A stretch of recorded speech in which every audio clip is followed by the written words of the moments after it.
Inhale, exhale. What are we inhaling? Joy and energy, release any tiredness. Joy and energy, release any tiredness.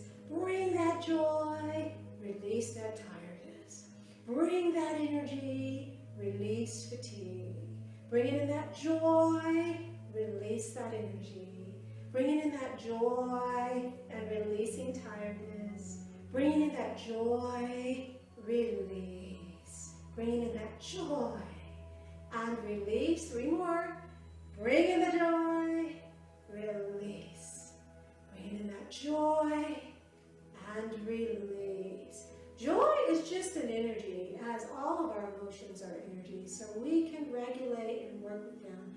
Even when we are in the throes of something really sad and serious, we can bring in consciously an energy of joy, even just for that moment. Shake out, shake out, shake out that tiredness. Shake out any brain fog if you have it. I know sometimes in the morning, my brain is not awake. And it's hard for some people to get started. So just shake that out, release it on out. Beautiful. And we're going to take some time to gently rotate our bodies to wake up the kidneys that are in our low back. On top of the kidneys is the adrenal glands that pump that energy into us. So the way that you can rotate or wake that up is just to rotate your body. So we're just going to gently rotate the body towards the front and then go towards the back. Again, if you're seated, you can do this easily. So it's an exhale forward and an inhale towards the back. Exhale, rotate it forward and then go to the back. Those of you standing, if you want to come a little bit deeper and squat into it, you can do that. Remembering that it's an exhale forward and an inhale towards your back. Feel that rotation happening in your lower back. And with each rotation, the blood circulation is flowing into your kidneys and into your adrenals and the low back. Beautiful. Keep breathing.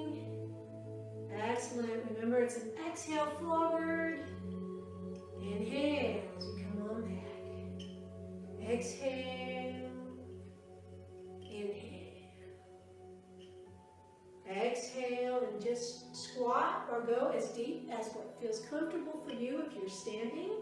If you're seated, the position of being seated is going to limit your range of how far you can get in terms of this range, and that's okay. Any range is going to get a benefit because you're going to increase that blood flow into your kidneys.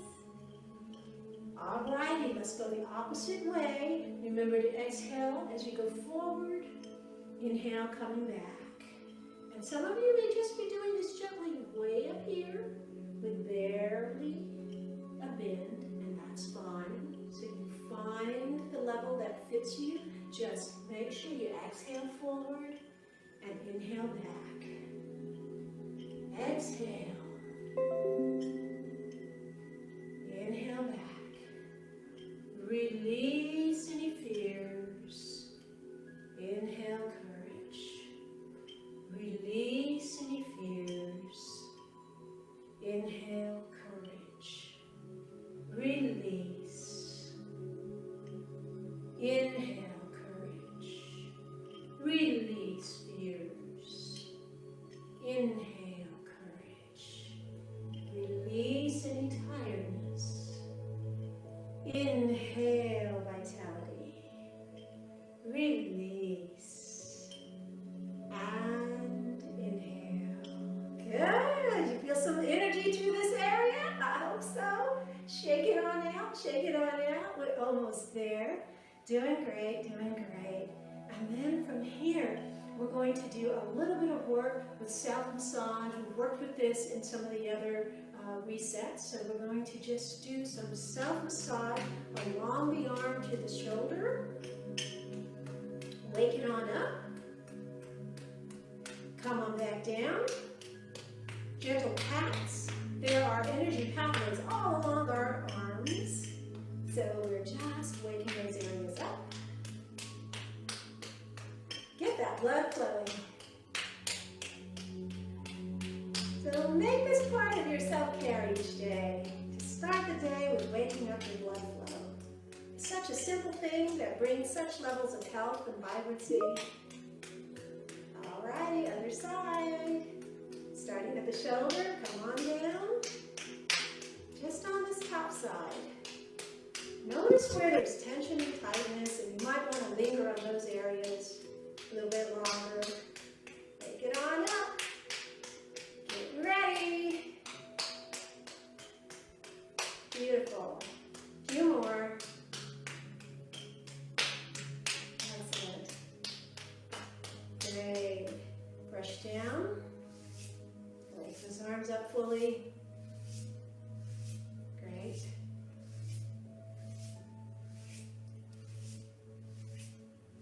And we're going to come back into our head massage that we did the other day. Drumming toward the forehead. Go up to the back. Find your neck. Excellent. Starting again from the forehead. This time we're going to go out towards the sides of the head. Towards your ears. Over the ears. Down. Good. Back to the forehead. Go up. Along the back of your head. Towards your neck. Excellent. Forehead. Out to the sides. And ears. And down. Great. Beautiful. Pulling down the heavens. Stretch towards the sunshine in your mind. Exhale, bring that sunshine down, feeling the infusion of goldenness trickle through every part of yourself. Inhale, feel that vibrancy stretch. Exhale, bring in the sunshine down. Feel it flow all the way through. Beautiful, one more time. Inhale into that sunshine. We got this. Bring that sunshine down, releasing, relaxing, feel beautiful. Bring the hands to the lower belly and just allow yourself a moment of centering and grounding. When we center, when we ground ourselves, we become more able to drink in the richness of all of the resources that are put in our path. So may you have an amazing day today through all the workshops and presentations. And I want to thank you once again for attending the Central Texas African American Family Support Conference 2021. Peace. Vicki, are you relaxed now? Whew. Hold on. Yes. Yes, I feel very refreshed. Thank you, Kay. All right, guess what? Time for our favorite. It's poster time. We have presenters, and they will be sharing their personal lived experiences and more. Let's take a look.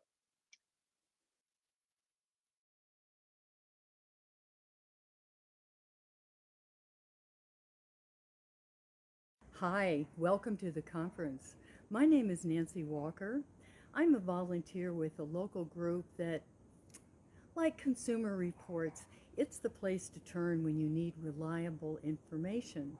Our information happens to be about funeral costs and funeral planning. Funeral Consumers Alliance is a sponsor of this conference because we support the purpose and goals of the conference that were created by the planners and the speakers. We're confident that the information you receive will be both useful and inspiring. We're also here because we want you to know about the free information we provide, especially our funeral home price survey, which families can use to compare prices at every funeral home in our area, which in turn may often lead to substantial savings on final arrangements. To download this free survey and learn more about us, just scroll down the 2021 conference sponsor list and click on Funeral Consumers Alliance of Central Texas. Again, we're really glad that you're here, and we hope that you enjoy each and every event that you attend. Take care and stay safe. Hi, I'm Alicia Beatrice, the social worker for Black Mamas ATX, and I am going to discuss with you achieving health equity, expanding expanding mental health supports for Black mothers during the COVID-19 pandemic. So during the COVID-19 pandemic, Black mothers faced so many barriers that were already present, including racial injustices, and the research showed that there was an increase in intimate partner violence, caregiver burnout, especially due to parents having to work from home while homeschooling their children, and parents who may be taking care of children that have special needs. We saw limited social supports in the research, and this all led to an increase in depression, and anxiety was exacerbated due to the isolation. So, in order to support Black mothers that were experiencing postpartum depression and anxiety, our organization implemented changes to address their evolving needs during the pandemic so that we can continue our mission to help Black women survive before, during, and after childbirth. So I'm going to share my screen so that you all can see where this research is coming from and share the poster with you. So I do want to reference here the Maternal Health Equity Report. It is a lived experience data Black paper. And there is a link, so there should be a resource where you can find this at www.wemeasure.org. And this is a survey that was taken from Black mothers during the pandemic. So Black women and Black Indigenous and people of color and their families.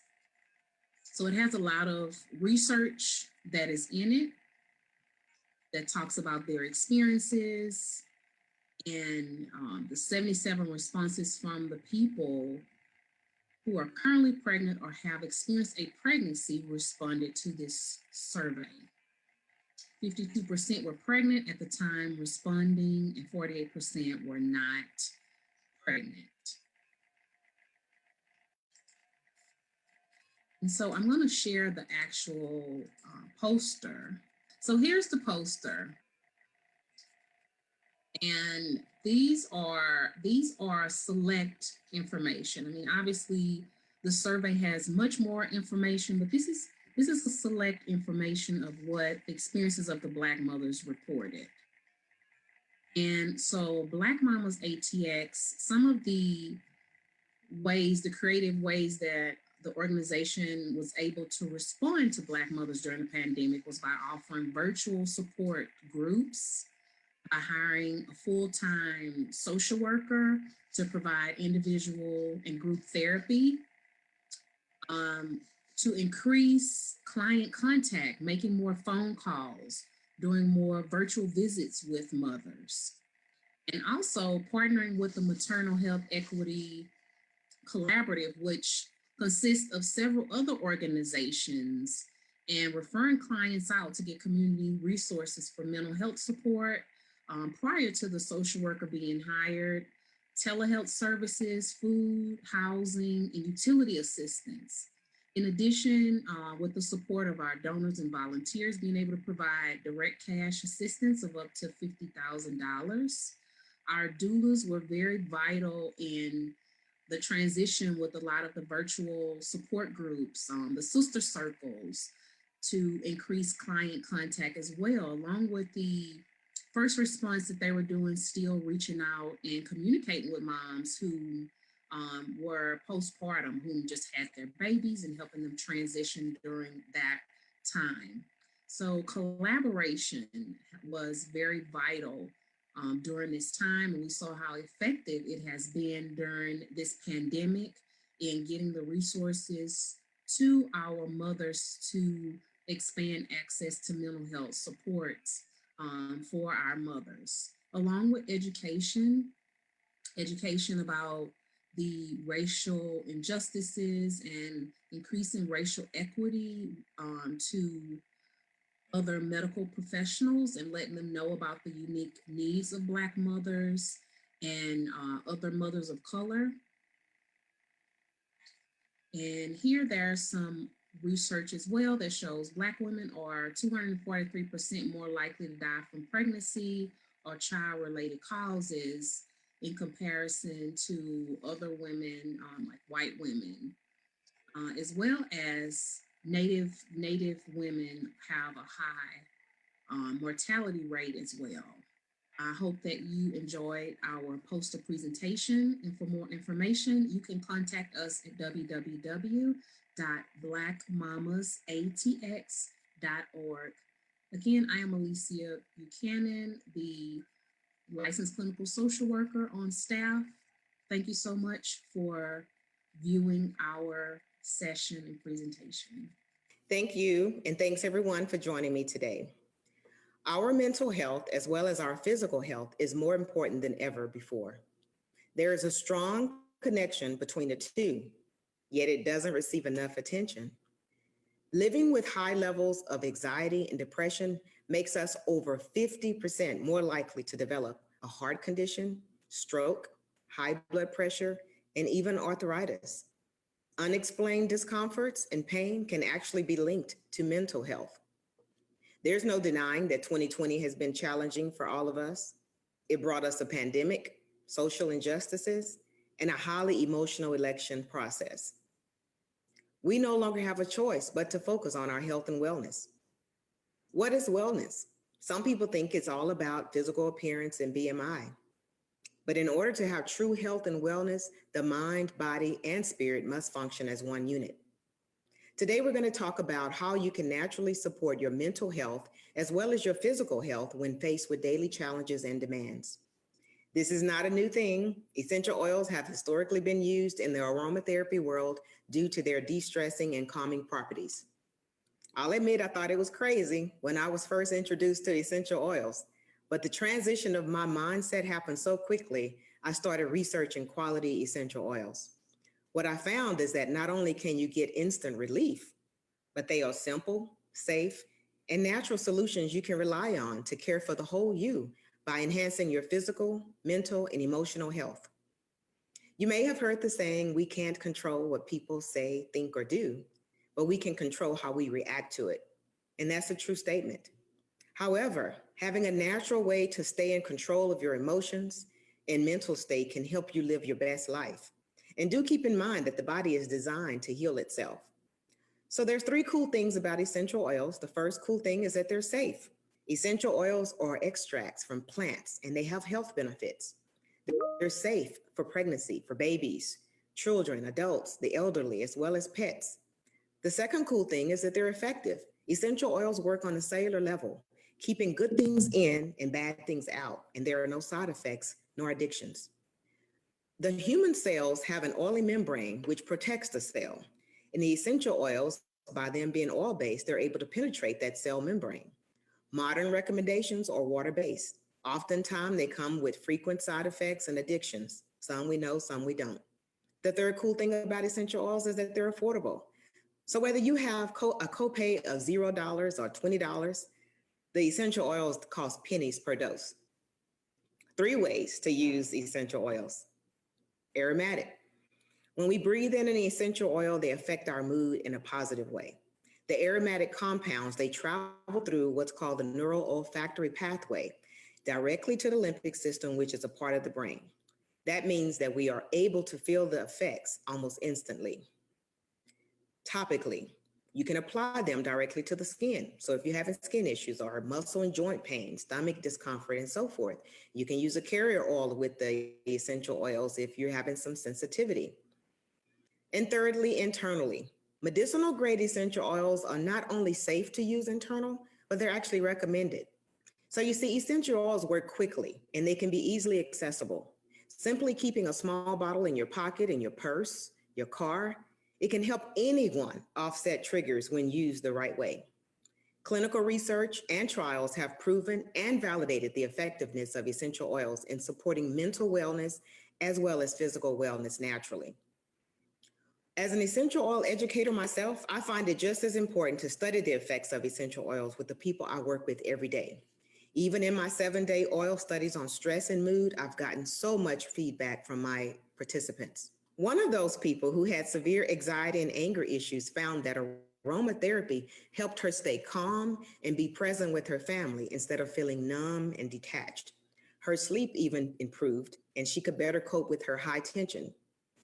The reality is we all have triggers, whether they are big or small. Small triggers can be as simple as preparing for a test or planning an event, anything out of the ordinary or routine.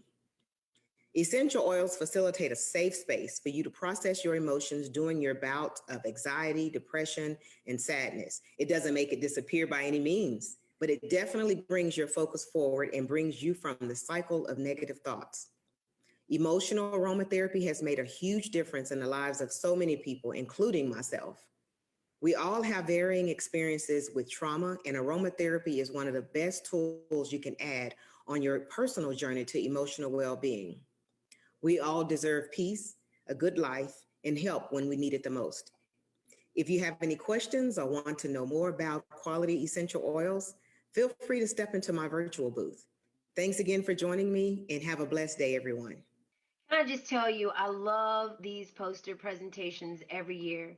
They go by so quickly, but that's the beauty of them. Quick, compact hits of valuable information and insight.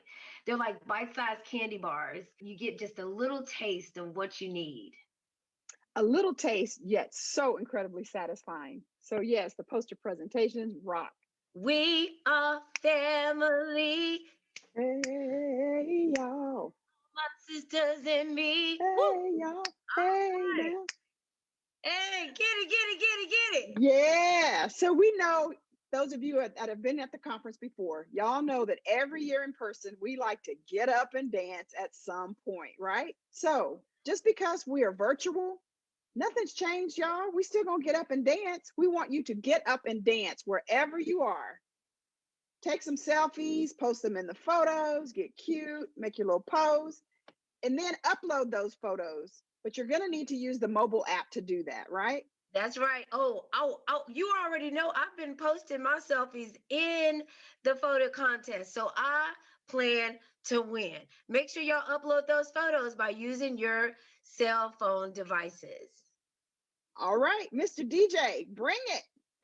Let's All go, right. DJ Hella Yella. Now we'd like to introduce a pastor with an eye-opening message. Hello, I'm Pastor Joseph Parker of the David Chapel Missionary Baptist Church in Austin, Texas. Isn't it time that we in the faith community talk about mental health? Depression and mental health have become a greater part of the cultural conversation lately, particularly during COVID's isolation and its other effects. And to some extent, it has for the church as well. According to the Pew Research Center, 91% of Black Americans say religion is important in their lives, and 79% of them identify as Christian. My friends, let me say to you that faith in Jesus does not make you immune from suffering from mental illness.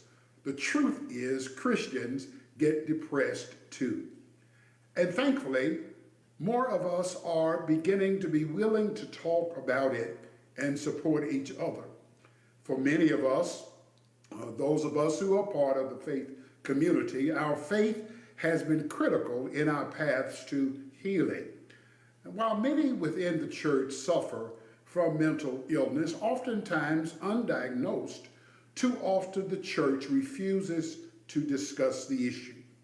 I want to suggest to you today that we don't need silence, we need help.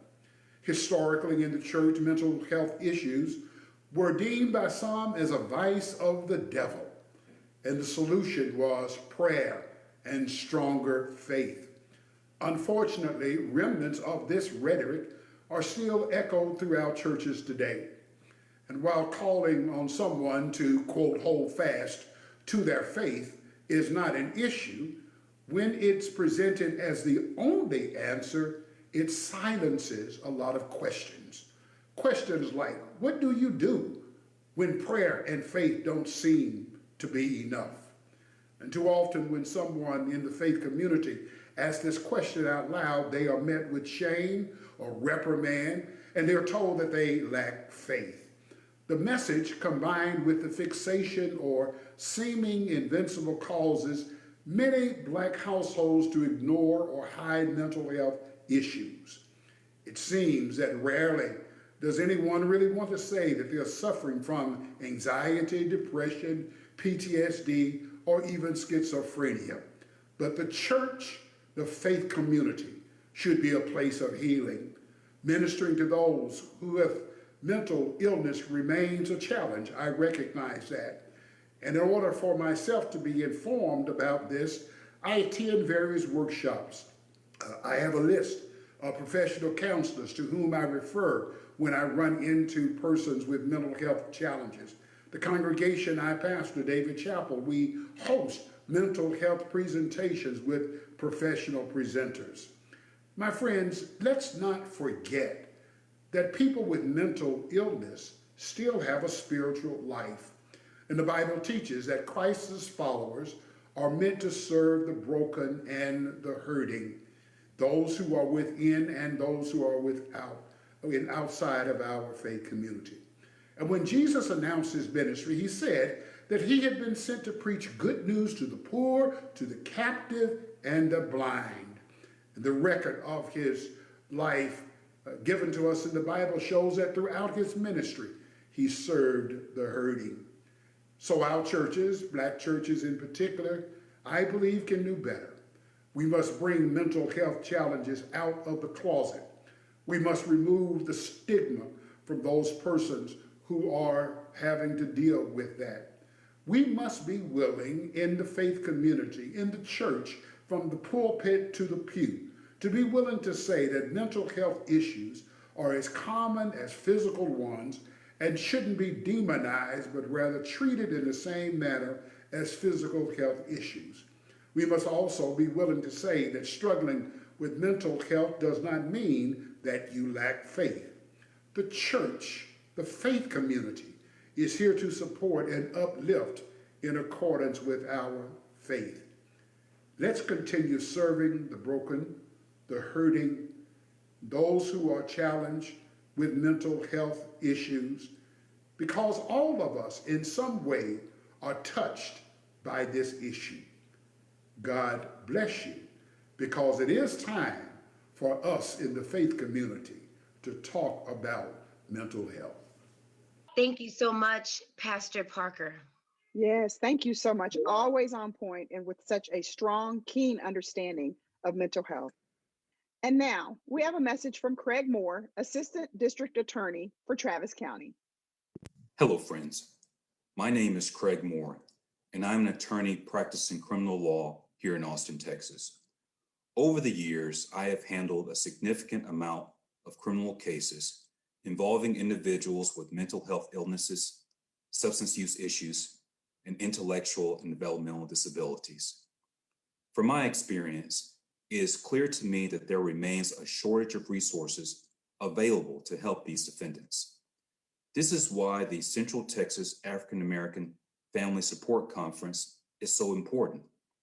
This conference brings together community advocates, mental health providers, civil and criminal justice professionals, concerned citizens, and individuals with lived experiences to discuss the issues and work together to find solutions. We spend more resources to punish people rather than using those resources to address the underlying issues which often bring people to the criminal justice system in the first place. I believe that every criminal offender who suffers from a mental illness has a story to tell, but unfortunately, there are not enough of us willing to listen to these stories and to offer a helping hand. By attending and supporting the Central Texas African American Family Support Conference, we as a community can collectively advocate for more resources to help people and hopefully divert them from the criminal justice system. Meaningful and long-lasting criminal justice reform for the mentally ill will only happen when every single person that comes to the courthouse, regardless of his or her mental illness, is treated fairly, treated with dignity, and treated with respect. I am proud to support the Central Texas African American Family Support Conference and their great work that we will continue to do for our community. Thank you. Thank you so much, Mr. Moore, for your candid response and support of the conference, as well as the daily work that you do to support individuals in the judicial system. Remember that this conference is all about taking care of yourself. If you're feeling overwhelmed or you need extra support, visit our comfort suite. It's located under the community tab. You will see a list of names. Click on the time that you're wanting to get in. Wonderful, warm volunteers are in the comfort suite to visit with you privately. They will support you without judgment. You'll also find calming mindfulness exercises there led by Kay Hutchison. Again, if you need any kind of help navigating HOOVA, visit the FAQ as well as the HOOVA guidelines under the main navigation. Finally, don't forget to get your beanies, your coffee mugs, your hoodies, caps, all the good stuff from the conference shop. That's available on the Central Texas African American Family Support Conference website at www.ctaafsc.com. So we just want to remind you about an exciting event we have coming up on Saturday. It's the Yes to Best Mental Health and Wellness Summit for youth. It's for ages 14 to 24. And y'all, this summit is so awesome. It brings together young people, particularly those of color, to discuss mental health and wellness, challenges they may face, and also just to provide some resources that can help them live their best lives. So this event's free. It's going to be virtual also. It's going to be hosted on this awesome HOOVA platform. And there's going to be interactive workshops, panel discussions, keynote speakers, entertainment. Y'all, we're just going to have a good time. We're going to give away some goodies and also have an award ceremony. So please, again, join us on Saturday, February 6th on HOOVA from 9 a.m. to 2 p.m. for the Yes to Best Youth Summit. All right, we're handing it over to DJ Hella Yella. Put your music request in the chat. We'll be here until 9:55, and we'll see you in the sessions that start at 10 a.m. sharp. Woo-hoo.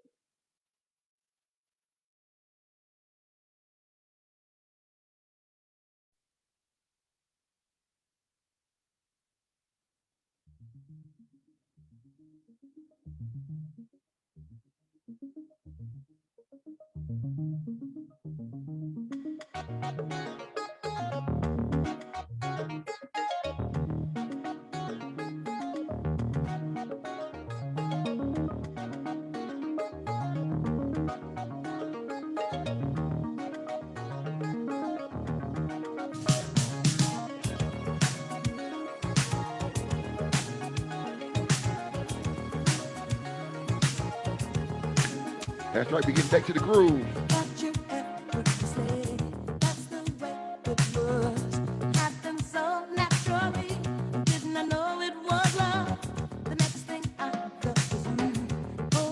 I'm still checking those requests in the comments.